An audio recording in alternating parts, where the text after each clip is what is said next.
जय हिंद, स्वागत है आपका लाइव टाइम में। मैं हूं आपके साथ संजय यादव। आज एक बहुत बड़ी खबर सामने आई और वो बीएसपी को लेकर थी कि जिसमें फ्यूचर को लेकर राजनीति, भविष्य की राजनीति को लेकर चर्चाएं हो रही थी। कौन मायावती के बाद संभालेगा पार्टी की स्थिति जिस तरीके से है, लोकसभा विधानसभा चुनाव में जो रणनीति अपनाई जा रही वो कारगर साबित नहीं हो रही। लेकिन इन सब के बीच में पार्टी में दरअसल जो डिसिप्लिन था उसको लेकर पिछले कुछ महीने से खबरें आ रही थी, लेकिन वो पूरी तरीके से उभर नहीं रही थी।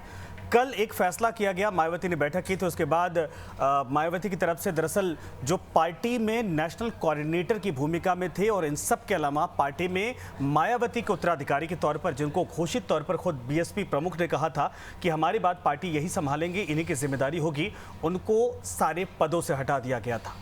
इसके बाद आज एक और ट्वीट आया मायावती का बीएसपी की तरफ से। उसमें कहा गया कि जो आकाश आनंद हैं उनको पार्टी से निकाला जा रहा है।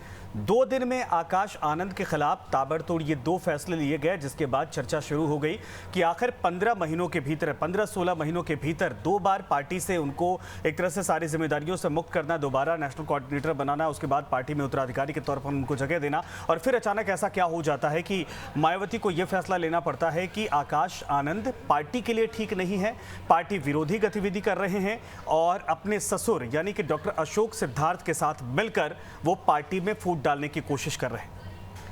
ये बड़े गंभीर आरोप हैं। लेकिन आपको बता दें कि 4 लोगों के इर्द गिर्द इस वक्त बीएसपी की राजनीति घूम रही है। एक तो मायावती खुद बीएसपी प्रमुख हैं, दूसरा अशोक सिद्धार्थ जो कि आकाश आनंद के ससुर हैं, तीसरा आकाश आनंद खुद हैं और चौथा आनंद कुमार जो कि आकाश आनंद के पिता हैं। आकाश आनंद के पिता आनंद कुमार मायावती के छोटे भाई हैं और सबसे छोटे भाई हैं उन्हीं के बेटे आकाश आनंद हैं, और इन सब के अलावा अशोक सिद्धार्थ ससुर हैं। लेकिन अब सोचिए कि जो आरोप लगाए गए थे, इसके पहले डॉक्टर अशोक सिद्धार्थ को भी बीएसपी प्रमुख ने पार्टी से बाहर निकाल दिया था और उनके ऊपर आरोप लगाए गए थे कि दक्षिण में उनको प्रभार दिया गया था, लेकिन वहां पर जाकर वो पार्टी के नेताओं के बीच में आपस में कलह पैदा कर रहे हैं, मनमुटाव पैदा कर रहे हैं। ये कोई पार्टी नहीं है, एक विचार है और विचार से भी बड़ा एक मिशन है और मिशन को ये तोड़ने की लगातार कोशिश कर रहे हैं। ऐसे में ये पार्टी के लिए ठीक नहीं है, इनको बाहर कर देना चाहिए। बाहर कर दिया गया। लेकिन उसी के कुछ दिन बाद दरअसल जो आकाश आनंद थे उनको भी बाहर का रास्ता दिखा दिया जाता है और ये किसी को अनुमान नहीं था। मुझे लगता है कि परिवार का होने के नाते, और सभी लोग ये समझ रहे थे कि परिवार का होने के नाते पनिश किया जा सकता है कोई अगर उनकी एक्टिविटी पसंद नहीं आती, लेकिन पार्टी से बाहर का रास्ता दिखा देना, ये आरोप लगाना कि मैच्योर अभी वो हैं और वो मिशन को संभाल नहीं पाएंगे, उनमें वो काबिलियत नहीं दिखाई दे रही है और अपने ससुर के साथ मिलकर उनके बहकावे में आकर पार्टी के खिलाफ ही वो काम कर रहे हैं। लेकिन पार्टी के खिलाफ आखिर आकाश आनंद ने ऐसा क्या काम किया था, ये चर्चा का विषय है। दरअसल देखिए, कुछ दिन पहले एक उनका बयान, किसी सभा में वो थे और उस सभा में आकाश आनंद की तरफ से मंच से कार्यकर्ताओं को संबोधित करते हुए कहा जा रहा है कि पार्टी के भीतर कुछ लोग बड़े पदों पर बैठे हैं और पार्टी में बहुत कुछ ऐसा है जो अनऑर्गेनाइज है, जिनको व्यवस्थित करने की आवश्यकता है। पार्टी में नियम बदलने की आवश्यकता है। पार्टी लगातार संघर्ष कर रही है लेकिन उस मुकाम को हासिल नहीं कर पा रही जो अपने पीक पर हुआ करती थी। पार्टी में कुछ लोग हैं जो कब्जा जमा कर बैठे हैं और जो रणनीति है वो पुरानी हो चुकी है। नए तरीके से इनोवेशन करना चाहिए, कुछ नवाचार करना चाहिए और ये तब संभव है जो लोग ऊपर बैठे उनको या तो हटा दिया जाए, लेकिन अभी हमारी हैसियत इतनी नहीं है कि ऊपर जो लोग बैठे उनको छेड़ा जाए। ये इशारा किसकी तरफ था आकाश आनंद का? क्या मायावती की तरफ खुद था या किसी और की तरफ था पार्टी के भीतर? और यह जाहिर सी बात है, पूरा बयान आप सुनेंगे तो आपको अंदाजा लग जाएगा कि किसी टॉप लीडरशिप की तरफ इशारा किया जा रहा है कि जो बड़े पद पर बैठा है, जिसके इशारे पर पूरी पार्टी चल रही है और वहां पर जो नवाचार की आवश्यकता है, जो नई जनरेशन समझ रही, जो मूवमेंट में इस वक्त कमियां आ रही हैं और जो पूरी पार्टी को एक तरह से नए तरीके से, नए सिरे से खड़ा करने की आवश्यकता है, वो परिवर्तन हम कर नहीं पा रहे हैं। तो क्या आकाश आनंद मायावती की या टॉप लीडरशिप की जो रणनीति है, जो नीतियां हैं पार्टी को लेकर, अब तक उससे संतुष्ट नहीं थे? क्या यह माना जाए कि बीएसपी प्रमुख या बीएसपी की जो आइडियोलॉजी थी, जिस तरीके से अब तक स्ट्रक्चर तैयार किया गया था, उसको परिवर्तन करने की कोशिश कर रहे थे क्योंकि नए ब्लड हैं, नई तरीके से राजनीति करना चाहते हैं, जो उनके मंचों पर भाषण होते हैं बेहद आक्रामक होते हैं, अग्रेसिव होते हैं और बीएसपी प्रमुख इस बात को लेकर पार्टी के भीतर किसी को अलाउ नहीं करती हैं? या फिर वाकई में पार्टी के भीतर तोड़ने की कोशिश थी जो डॉक्टर अशोक सिद्धार्थ के ऊपर लग रही थी, आरोप लगाए गए थे बीएसपी प्रमुख की तरफ से? पार्टी के भीतर देखिए कई चीज़ें इस वक्त हैं। जाहिर सी बात है कि जो मूवमेंट था जब काशीराम का दौर था, उसके बाद बीएसपी का फॉर्मेशन होता है और मायावती मुख्यमंत्री बनती हैं, सरकार में आती हैं और देश के भीतर भी नेशनल पार्टी के तौर पर अच्छा खासा वोट बैंक होता है। वो एक अलग मूवमेंट था, एक माहौल दिखाई देता था। लेकिन पिछले कुछ चुनावों से यूपी में खाता तक नहीं खुल पा रहा है, न सांसद न विधायक। देश में वोट बैंक लगातार कम होता जा रहा है। इस वोट बैंक का इस्तेमाल दूसरी पार्टियां कर ले जा रही हैं। वो मिशन जो एक दिशा में चल रहा था वो बिखरता हुआ दिखाई दिया। आकाश आनंद जब पार्टी में आए और खुद मायावती ने उनको रिप्रेजेंट किया कि उत्तराधिकारी के तौर पर ये हैं और इसके बाद पार्टी यही संभालेंगे, उनके तेवर, उनका अंदाज विदेश से पढ़कर आए थे, उनके एक तरह से कहा जाए कि एग्रेसिव नेचर को लेकर लग रहा था कि शायद उस मूवमेंट को एक तरह से बल देंगे। लेकिन पार्टी के भीतर ये जो परिस्थितियां पैदा होती हैं ये दिखाता है कि पार्टी मूवमेंट को तो बहुत दूर की बात है। पहले पार्टी में उत्तराधिकारी कौन होगा, कौन पार्टी के हित में काम कर रहा है, कौन नहीं कर रहा है, परिवार से हटकर क्या बीएसपी प्रमुख सोच रही हैं, परिवार के अंदर किसी को जिम्मेदारी देने की क्या तैयारी चल रही है। आज तो उन्होंने यहाँ तक कह दिया कि जब तक मैं जिंदा हूँ तब तक उत्तराधिकारी कोई घोषित नहीं होगा। ये साफ तौर पर संकेत है कि पार्टी की कमांड और कमान दोनों अपने हाथों में वो रखना चाहती हैं जब तक उनके पास पावर है पार्टी, और जब तक शारीरिक तौर पर कहा जाए कि वो राजनीतिक तौर पर सक्षम हो सकती हैं उम्र के लिहाज से। लेकिन अगर आप देखेंगे तो 15 महीने में 2 बार उत्तराधिकारी बनाया जाता है आकाश आनंद को, उसके बाद दोनों बार हटा दिया जाता है। इस बार तो पार्टी से ही बाहर कर दिया गया। 2017 में सहारनपुर के रैली में जनता के सामने खुद बीएसपी प्रमुख आकाश आनंद को लेकर आई थी। 2019 में आपको बता दें कि स्टार प्रचारक बना दिया गया था। 17 में आपको याद होगा कि अलायंस थी सपा और बसपा की। उस दौरान स्टार प्रचारक की भूमिका में वो पार्टी के लिए प्रचार कर रहे थे, नए नवेले थे, बिल्कुल नई उम्र थी। 2019 में सपा बसपा का गठबंधन टूटता है। उसके बाद पार्टी में बड़ी जिम्मेदारी सौंपी जाती है और पार्टी के कार्यकर्ता नेता इस बात को लेकर डिमांड करते हैं कि पार्टी को अब नए लीडरशिप की आवश्यकता है, तो कोऑर्डिनेटर, नेशनल कोऑर्डिनेटर बना दिया जाता है और बीएसपी के अंदर नेशनल कोऑर्डिनेटर का पद बहुत बड़ा होता है। 10 दिसंबर 2023 को उत्तराखंड में बीएसपी प्रमुख मायावती ने ही पहले नेशनल कोऑर्डिनेटर बनाया जाता है। उसके बाद आपको बता दें कि 2023 में खुद वो उत्तराधिकारी घोषित करती हैं उत्तराखंड में एक रैली के दौरान। 7 मई 2024 का दिन आता है और आपको याद होगा कि लोकसभा चुनाव का उस वक्त समय था और भारतीय जनता पार्टी के खिलाफ आकाश आनंद रैलियों से जिस तरीके से आक्रामक तेवर में उनके भाषण हुआ करते थे, ये बीएसपी प्रमुख को कहा जाता कि भाया नहीं, पसंद नहीं आया। क्योंकि जो राजनीतिक इस वक्त नज़रिया है बीएसपी का वो बहुजन समाज को लेकर चलने का है, लेकिन इतने आक्रामक तरीके से कभी उनके बयान होते नहीं थे।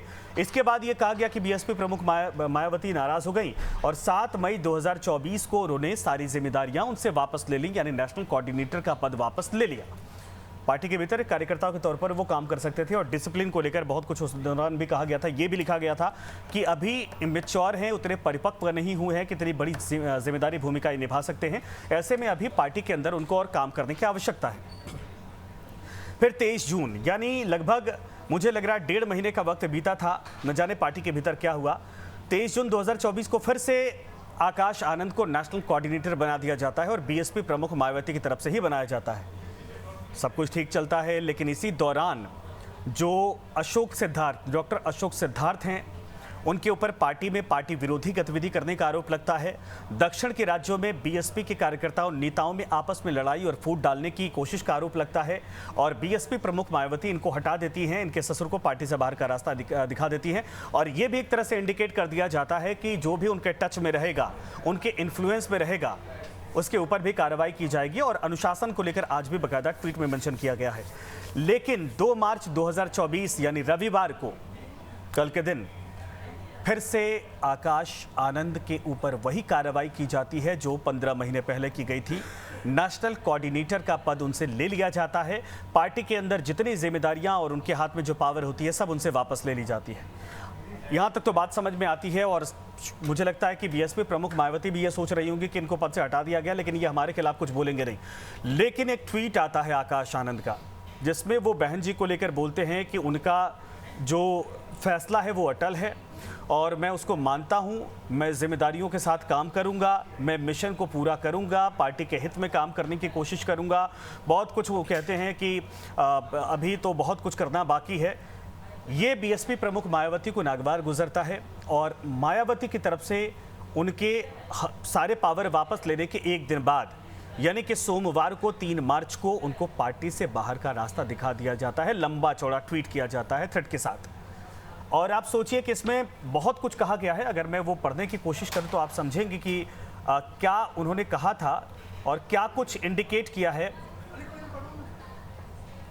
दरअसल आकाश आनंद को लेकर बीएसपी की ऑल इंडिया की बैठक में कल श्री आकाश आनंद को पार्टी हित से अधिक पार्टी से निष्कासित अपने ससुर श्री अशोक सिद्धार्थ के प्रभाव में लगातार बने रहने के चलते नेशनल कोऑर्डिनेटर सहित सभी जिम्मेदारियों से मुक्त कर दिया गया था, जिसका यानी आकाश आनंद को पश्चाताप होना चाहिए था।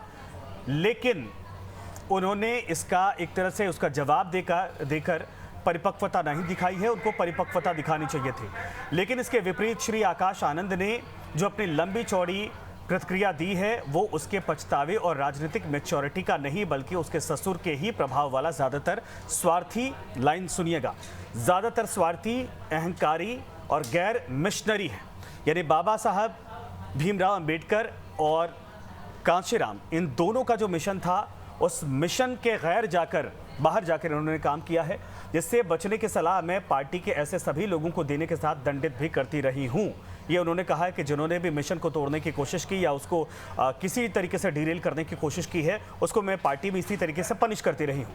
अतः परम पूज्य बाबा साहेब डॉक्टर भीमराव अंबेडकर के आत्मसम्मान और स्वाभिमान मूवमेंट के हित में तथा मान्यवर श्री कांशीराम जी के अनुशासन की परंपरा को निभाते हुए श्री आकाश आनंद को उनके ससुर की तरह पार्टी और मूवमेंट के हित में पार्टी से निष्कासित किया जाता है। ये साफ दिखाई देता है कि आकाश आनंद और उनके ससुर से इतनी खफा थी बीएसपी प्रमुख की, पार्टी से दोनों को बाहर का रास्ता दिखा दिया। लेकिन अब सवाल है कि पार्टी का अगला जो करता धरता होगा, जो पूरे मूवमेंट को ले जाएगा, पार्टी को आगे ले जाएगा, उत्तराधिकारी कौन होगा। आपको बता दें कि हालांकि एक अभी भी ये चांस बने हुए हैं, क्योंकि आकाश आनंद के पिता, जिनका नाम आपको बताएं, जो सबसे छोटे भाई हैं वो आनंद कुमार उनका नाम है, इन्हीं के बेटे आकाश आनंद हैं। ये जिम्मेदारी इनसे लेकर उनके पिता को दे दी गई है, आनंद कुमार को, यानी मायावती ने अपने छोटे भाई को यह जिम्मेदारी दी है। और एक और शख्स हैं जिनको 2 नेशनल कोऑर्डिनेटर बनाए गए हैं, जिनको ये जिम्मेदारियां बांट दी गई हैं। लेकिन सवाल यही है कि आकाश आनंद, जो कि बोलते अच्छा हैं, बाहर से पढ़े लिखे हैं, दुनिया देखकर आए हैं, नए तरीके से यूथ से कनेक्ट भी होते हैं, बेहद एग्रेसिव उनके भाषण होते हैं, बहुत आक्रामक तरीके से वो अपने मूवमेंट को ले जाने की बात करते हैं, नवाचार की बात करते हैं, नए रिनोवेशन की बात करते हैं, पार्टी में बहुत कुछ बदलाव की आवश्यकता वो कहते हैं, ताकि पार्टी दोबारा सत्ता में आ सके, और जब सत्ता में नहीं आएगी तो मूवमेंट तब तक आगे नहीं बढ़ पाएगा। इतनी सारी बातें करने के बावजूद उनके मिशन, उनकी बातों को आखिर बीएसपी प्रमुख समझ क्यों नहीं पा रही है। कोई मजबूरियां हैं, कोई परेशानी है, या फिर ये कहा जाए कि पार्टी के भीतर बहुत सारे ऐसे लोग हैं जो दोनों के बीच में दरार पैदा करना चाहते हैं, या कुछ तो ऐसी मजबूरियां हैं जिसको लेकर बीएसपी प्रमुख मायावती को आकाश आनंद का वो बयान नहीं पसंद आया, जिसमें उन्होंने कहा कि पार्टी के टॉप लेवल पर कुछ लोग बैठे हैं जिनको बदलने की आवश्यकता है, और अगर वो नहीं परिवर्तन होता है तो पार्टी शायद उस तरीके से आगे और मिशन उस तरीके से आगे नहीं बढ़ पाएगा। आपको क्या लगता है, आकाश आनंद की वापसी वाकई में दोबारा बीएसपी के अंदर होगी और उसी तेवर, उसी कलेवर, उसी अंदाज में, उसी पावर के साथ होगी, या फिर आकाश आनंद का बीएसपी के अंदर पॉलिटिकल करियर खत्म हो चुका है? दूसरा यह है कि मायावती की उम्र हो जाने की वजह से इस पूरे मिशन को, बाबा साहब डॉक्टर भीमराव अम्बेडकर के मिशन को, कांशीराम के मिशन को कौन आगे बढ़ाएगा? क्या वाकई में बीएसपी प्रमुख मायावती अभी भी उतनी कैपेबल हैं, उतनी ताकतवर आपको लगती हैं कि अगले 20, 30, 40 साल का एक नज़रिया लेकर पार्टी आगे बढ़ सके उस मिशन को आगे बढ़ाने के लिए? आकाश आनंद की क्या दोबारा वापसी होगी, क्योंकि वो एकदम बिल्कुल नए ब्लड हैं, नए हैं, यंग जनरेशन के हैं, और जिस अंदाज में वो बोलते हैं हो सकता है कि भविष्य में उनके पास बड़ी जिम्मेदारी हो, और चेहरा भी है, पार्टी का बन चुके थे, इसके बाद एक तरह से दलित मूवमेंट का चेहरा भी बन चुके हैं वो, या फिर एक और चेहरा है देश के भीतर जो सांसद भी बने हैं नगीना से, चंद्रशेखर आज़ाद, जिनको आने वाले वक्त में दलित वोट बैंक के नेता के तौर पर, बड़े राष्ट्रीय नेता या फिर यूपी में बड़े नेता के तौर पर लोग देखना चाहते हैं या उनके साथ जुड़ते हैं। ये बड़ी द्वंद्व इस वक्त है, बड़ी लड़ाई इस वक्त छिड़ी हुई है। तो आपको क्या लगता है कि वाकई में बीएसपी के अंदर आकाश आनंद वापस आएंगे? एक बना बनाया स्ट्रक्चर, बना बनाया एक तरह से वोट बैंक और इन सब के अलावा इतनी बड़ी पार्टी जो नेशनल पार्टी है उसकी लीड करते हुए दिखाई देंगे, या यही उनका भविष्य एक तरह से पार्टी के भीतर खत्म हो चुका है? आपको जो समझ में आता है लिखिएगा, कमेंट जरूर करिएगा, और हाँ, लाइव टाइम को सब्सक्राइब करना मत भूलिएगा। धन्यवाद आप सभी का।